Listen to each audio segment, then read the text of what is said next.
actually coming in and watching have been coming back week after week, and then we've just been getting a few more each time. So Yep. Keep it up, Cleveland and the world. they're probably here for your sultry voice. I'm okay with that. Yeah. Stroke that ego. Yeah. We gonna play some StarCraft. Fantastic. I'll let you go first. All right, in the top left-hand corner, we have the delicious blue Protoss AMZ. And in the bottom left, with that horizontal spawn, we have currently up 1-0, the Hive Cluster, TheCzarOfAll. I mean, what kind of annoying asshole puts the in front of everything? It's not like he's a movie title or some shit. Both of us. Yeah. Yeah. God, we are so full of ourselves. Well, yeah. Well, it's a title. Yeah. Plus, we are full of ourselves. Yeah. I mean, I'm not going to deny it for a second. Just standard so far coming out. No gas so far for AMZ, which is probably a smart decision after how it didn't work out the last map. Plus, this map is really easy to get 4 bases on, so... Does Deadwing have any restrictions on spawn? Yes, no horizontal spawn. So you can have the vertical, you can have the cross spawn, but you can't have horizontal. They figured with these backdoor rocks and this little path that comes around up here, right in the middle. There you go, those rocks. It's really easy for Terrans to just put some siege tanks in there, and if they have an air unit, they can siege up on your natural drone probe SCV line. So it was a little of a unfortunate map creation method, but as you can see, the drone is scouting the wrong direction. Overlord is going in the right direction though, which is how I knew to not scout, horizontal. Like, oh, I'm not gonna keep going. There's that Hive first, and we have Nexus first. Hatchery first. Hatchery first. Hive first. I got Hive stuck in my head. I wish I could. Hive first. GG. Game over. Hacker. I'm out. Right? Trollololol. But as you can tell, there's no spawning pool, so I am definitely going for that 3-base build. We do have a Forge coming out right after that Nexus. Yeah. Working on the wall. It's really good to get your economy up like that. I think it would have almost been better for him to have not gone Nexus first, got the Forge first, and then tried to cannon rush. This map actually isn't that bad for cannon rushing. You can put them right behind the natural minerals. There is a little bit of room for someone to fit some drones in there to cancel it, but you should be able to find a good spot for it. There's the third hatch, followed up by Pool. Yep, and this is the same build I've been doing most of the time. I try to go for this. I feel like it's a super, super strong build, and there's only one real style of Protoss play that counters it, and that's going straight for Colossus. As I've told you guys before, the whole point of this build is to get 3 bases, drone up real fast, get a whole bunch of gas, and go straight up to Hydralisks. Hydralisks with this build will come out before Sentry Immortal all in. It'll help you defend against just about everything. You skip speed until after you've already started your lair. And yeah, that's about it from my side. Over here on the Protoss side, with the Cybernetics core coming down, we got 2 cannons, so he's a little worried about a possible incoming attack. I feel like that's kind of a bad move for him. He hasn't scouted anything at all, so he doesn't even know where I spawned. Oh. I'm lagging? I don't know. Both of us? One of us? It's probably me. But we're back. But as you can see, AMZ did not scout anything at all, so he has no idea. He probably knows where I spawned based on the Overlord coming in, but he has no idea what my build is. Warp Gate research is starting up. I feel like he's making a mistake here. He's only got 5 probes in his main, mining minerals. Are they still... 7 now, but... There you go. Okay. No, he had them rallied earlier, so I'm just making sure that he rallied them back to the proper place. Well, he still has the rally point on his natural, so his saturation is a little uneven. It's gonna cost him just a tiny bit, not too terribly much, until he gets over, I would say, 18 or 20. Then it's gonna be an issue for him, but right now he's okay. We got Lair Tech coming in, 3 gases. So you're going immediate Hydralisk Den after this Layers finishes up? Yes. And I've got 4 gases up now, so I'm going to saturate all 4 of those gases. Do I have speed coming on the way? No, nope. Not yet. But, yeah, as soon as that the layer pops, instantly going to throw down a Hydro Den, or should. We got a Twilight Council coming in. We have 2 more gateways. Warp Gate research is just... It's a little over halfway done. Keep going, but he is going for those +1 ground weapons at the same time. So he's working on getting his upgrades and maybe doing some Blink play. Yeah. Unfortunately, though, Blink play is not good against Hydralisks because they just deal out so much DPS, and the Hydralisk Den is down along with speed starting up. Yeah, this typically Blink play would not be bad, especially if you're trying to do a pressure or gateway all in, but like I said, against the build that I'm doing, you almost need to get Colossus out or try to rush out Storm, but even I think Storm takes a little bit too long to really work. Well, it is going to be Blink play. The Stalkers are coming in. Blink is in production. Then we've got all the speed and 7 Hydralisks coming out. We have a defensive Spore Crawler just in case to make sure that there's no more silly Stargate play that we don't know. Yeah, I was so much worried about Stargate play. It's just I scouted with my Overlord, didn't see any Stargate, so I thought maybe a proxy DT or something of that nature because I haven't seen much of any attacking units yet. Spreading the creep down from the natural, or the 3rd base rather. Just yeah, just the basic stuff coming out for me. Massing Hydralisks. How many do I have right now?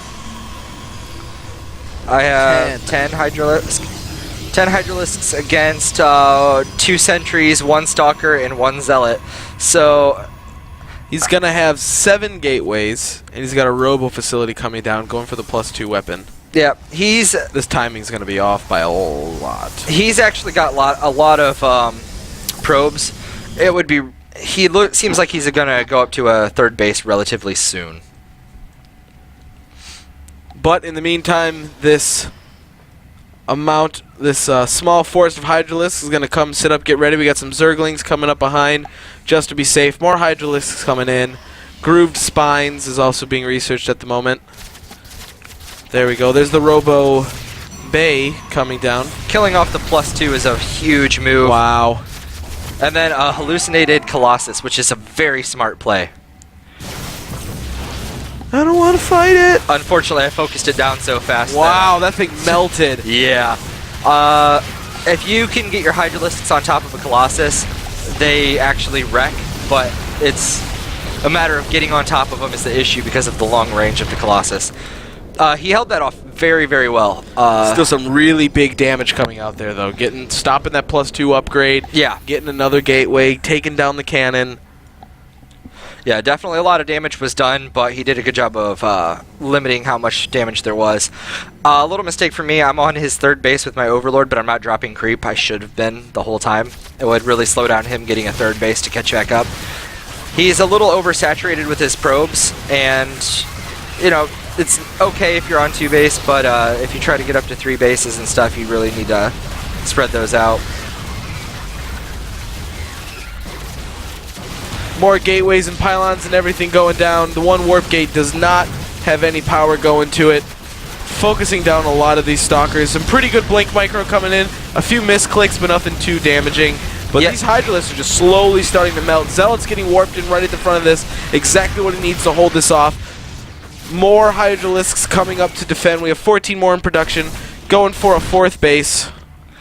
Yeah, I want to draw attention to a little bit of a miss micro he did there. He tried to fight in a choke against a concave of Hydralisks. He lost a lot more Stalkers than what he needed to there. Even though his Blink play was actually really strong, I would have to say he should not have been fighting in that choke and should have tried to draw the Hydralisks a little bit closer in before attacking them. Extended Thermal Lance being researched. We finally have some Colossi coming out. 3 more gateways, another Cybernetics core. 12 more Hydralisks coming out. Ooh. 4th base is done for TheCzarOfAll. He killed off those rocks in between his natural and his 4th, so he'll be able to drone that up really quick. Yeah, and TheCzarOfAll just kind of smells blood in the water after doing that much damage. Unfortunately, if he actually knew what was going on, he would realize that he actually was behind for a long time in the worker count. Right now he's up about 13 workers, which is nice, but he was behind, I think, 4 throughout that entire fight. We've got double Evo Bay and a Spire coming down behind all of this. Yep. And here comes all of the Hydralisks going to be moving up to this third base. That should have had creep down on it. That should have had, yeah. He would not have this base right now if the creep was spread. And But getting on top of the Colossus. Racking. See how fast that Colossus went down. Everything is melting incredibly quickly here. Good blink. Gets the cancel on the third. Extend the thermal lance. Finishes. Which is very good for him. Pylon powering down 1 of those warp gates. Nothing too crazy. Oh no, that lance just setting everything aflame. Yeah. Hydralisk death everywhere. Ouch. Hydras melt so fast at Colossi, but what's on the production tab? Mutas love Colossi. Oh, they do. They're besties. They're like, hey, Colossi, you want to go and party? He's like, no, man, I just want to stay home and go to bed. It's like, all right, well, then you can sleep forever. And then that's what he do. He puts him to sleep. Yeah, definitely. That's what the magic box really is. It's just another name for a Zerg mattress. Killing off the rocks between his natural and his 4th base, it's really good. That allows him to open up that 4th base. It does open up a counterattack path, however, and that's not always the best. What's the unit count at right now? More pylons coming in. He's got double forge. We have gravity boosters. Graviton? Gravic boosters. Gravic boosters? Is that what they're called? Gravitic boosters is the actual upgrade. Coming out to attack the Zerg, but unfortunately that's not going to be a smart idea for him. He's like, oh no! And good engagement, just so much death and destruction. Going to focus down the Colossi. It melts away. More Hydras coming in to back up this Mutalisk force. We've got a ton of Zealots being warped in at the same time, but you know what Zealots aren't good against? Air units. GG's. There's the GG. TheCzarOfAll takes it for week 7 up against AMZ. Yep. AMZ still not disappointing to watch any of his games. Oh, no. He's a very good player. Absolutely love it. He held off where he needed to. I think that first big engagement, he got wiped, but then when he got pulled back, and like you were saying how there was like the opposite concave fighting in that like area of the ramp. Yeah. He actually held off really well that first time around, only losing he lost the cybernetics core, which sucked because his +2 was just about to finish up. Yeah. That went down, and then it only lost the one gateway. The cybercore, yeah. Yeah. Unfortunately, you know, it just did so much damage on killing off all the sentries, a lot of the stalkers. But yeah, it was very good for him to hold off there. It could have definitely been a lot worse if I was allowed to get onto his probe line. It could have done some major economic damage, but he completely stopped that. The minerals remind me of rock candy. Thanks, Dong. Alright, we're going to do something that we should have been doing literally this entire time. We're going to take a break in between the games to give our throats a little bit of a rest. So we will be back in just a few minutes, moving on to our second match of the night, which is going to be, I just want to make sure that this is correct. Yeah, we're going to do Tidris against Oxrock. That's going to be our next game on the list, guys. Thanks for hanging out, and we will see you all soon. Meet Teddy, 17 years old. Fed up with Zerg and always over droning. He decides to switch to toss, but as he is searching for a match, he has a sudden change of heart, and suddenly, his conscience comes into play. Alright, stop. Now before you queue in the game with that shameful race that you about to be playing, you better think of the consequence. Why? I'm your pro gaming